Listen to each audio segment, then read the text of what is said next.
விவசாயிகளுக்காக விரைவில் புதிய வங்கி.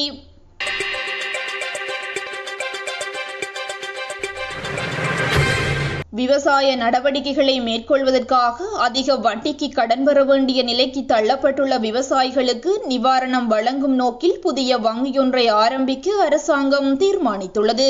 ஊடகவியலாளர் சந்திப்பொன்றில் கலந்து கொண்டு கருத்து தெரிவித்த வீடமைப்பு, நிர்மாணத்துறை மற்றும் நீர்வளங்கள் பிரதி அமைச்சர் DB சரத் இதனை தெரிவித்துள்ளார்.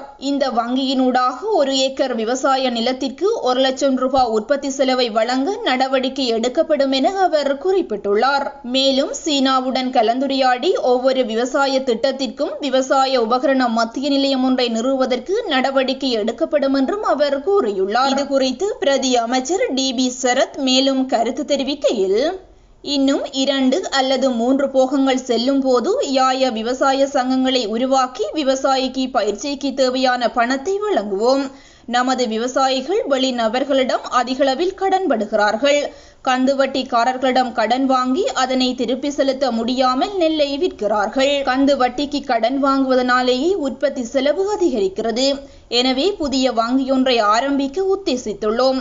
அதன் மூலம் ஒவ்வொரு விவசாயிக்கும் 1 ஏக்கருக்கு 1 லட்சம் ரூபாய் உற்பத்தி செலவை வழங்க நடவடிக்கை எடுக்கப்படும். அத்துடன் சீனாவுடன் கலந்துரையாடி ஒவ்வொரு விவசாய திட்டத்திலும் விவசாய உபகரண மத்திய நிலையம் ஒன்றை உருவாக்க நடவடிக்கை எடுத்து வருகின்றோம்.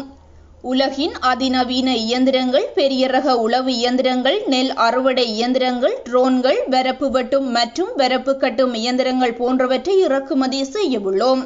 அந்த நிறுவனங்கள் மூலம் விவசாயிகளுக்கு மானிய விலையில் தங்களின் தேவைகளை நிறைவேற்றிக் கொள்வதற்கான வசதிகள் செய்து தரப்படும்.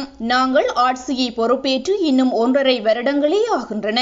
விவசாயி எழுப்பும் ஒவ்வொரு பிரச்சினைக்கும் தீர்வு காண்பதற்காகவே 5 வருடங்களுக்கு நாங்கள் ஆட்சியை பொறுப்பேற்றோம் என்று அவர் மேலும் தெரிவித்துள்ளார்.